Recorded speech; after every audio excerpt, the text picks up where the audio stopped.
കോൺഗ്രസിലെ മുഖ്യമന്ത്രി ചർച്ചകൾ വിലക്കി KPCC നേതൃത്വം. നേതാക്കളും പ്രവർത്തകരും പൊതുസമൂഹത്തിൽ അവമതിപ്പുണ്ടാക്കും വിധം പരസ്യ പ്രസ്താവനകൾ നടത്തരുതെന്ന് KPCC president advocate Sunny Joseph നിർദ്ദേശം നൽകി.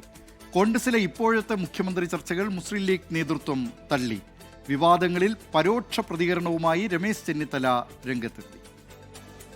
മുഖ്യമന്ത്രി പദത്തെ ചൊല്ലിയുള്ള ചർച്ചകൾ പാടില്ലെന്ന് നേതൃത്വം നിർദ്ദേശം നൽകിയിരുന്നുവെങ്കിലും നേതാക്കളുടെ പരസ്യ പ്രസ്താവനകളും സമൂഹമാധ്യമങ്ങളിൽ നേതാക്കൾക്കായുള്ള പ്രചാരണങ്ങളും തുടരുകയാണ്.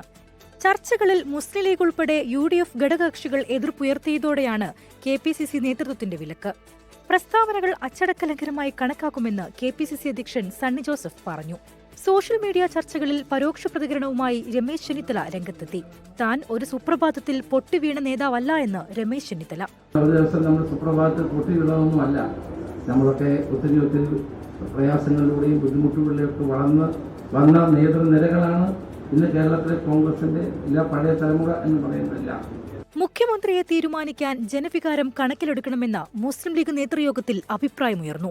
ഇപ്പോൾ നടക്കുന്ന ചർച്ചകൾ കാര്യമാക്കുന്നില്ലെന്നും UDFന് കീഴ്വഴക്കമുണ്ടെന്നും PK കുഞ്ഞാലിക്കുട്ടി. ഇപ്പോൾ നടക്കുന്ന ചർച്ചകളൊന്നും ഞങ്ങൾ കാര്യമാക്കുന്നില്ല. അത്തരം ചർച്ചകളൊക്കെ കേരളത്തിൽ ഉണ്ടാവും, അതങ്ങനെ നടക്കും. ഇപ്പോൾ നടക്കുന്ന ചർച്ച എന്ന് പറഞ്ഞാൽ കുറച്ച് ചർച്ച ചെയ്യുന്നതാണ്, കുറച്ചുങ്ങൾ ചോദിച്ചുണ്ടാക്കുന്നതാണ്. അതെല്ലാം കൂടിയാണത്. ഞങ്ങളതിൽ പങ്കെടുക്കേണ്ട എന്നാണ് തീരുമാനം. ഇതിനിടെ VD സതീശനെ അനുകൂലിച്ച് എറണാകുളം ആലുവയിൽ ഫ്ലെക്സ് ബോർഡ് പ്രത്യക്ഷപ്പെട്ടു. UDF ജയിക്കും, VD സതീശൻ നയിക്കും എന്ന തലക്കെട്ടോടെയാണ് ഫ്ലെക്സ് ബോർഡ്. കഴിഞ്ഞ ദിവസം മലപ്പുറത്തും കണ്ണൂരിലും VD സതീശന് അനുകൂലമായി ഫ്ലെക്സ് ബോർഡ് ഉയർന്നിരുന്നു. കോൺഗ്രസിന്റെ ഫ്ലെക്സ് ബോർഡുകളുടെ ആയുസ് അടുത്ത മാസം 4 വരെ മാത്രമെന്ന് CPIM സംസ്ഥാന സെക്രട്ടറി MV ഗോവിന്ദൻ പറഞ്ഞു. എറണാകുളത്ത് മാത്രമല്ല, കേരളത്തിന്റെ പല ഭാഗത്തും ഉയർന്നിട്ടുണ്ട്. അത് സംബന്ധിച്ച് ഇന്നലെ തന്നെ ഞാൻ പത്രസമ്മേളനത്തിൽ വ്യക്തമാക്കിയതാണ്. ഇതിന്റെ എല്ലാ ആയുസ് 4-ാം തീയതി വരെയേ. 24 കൊച്ചി.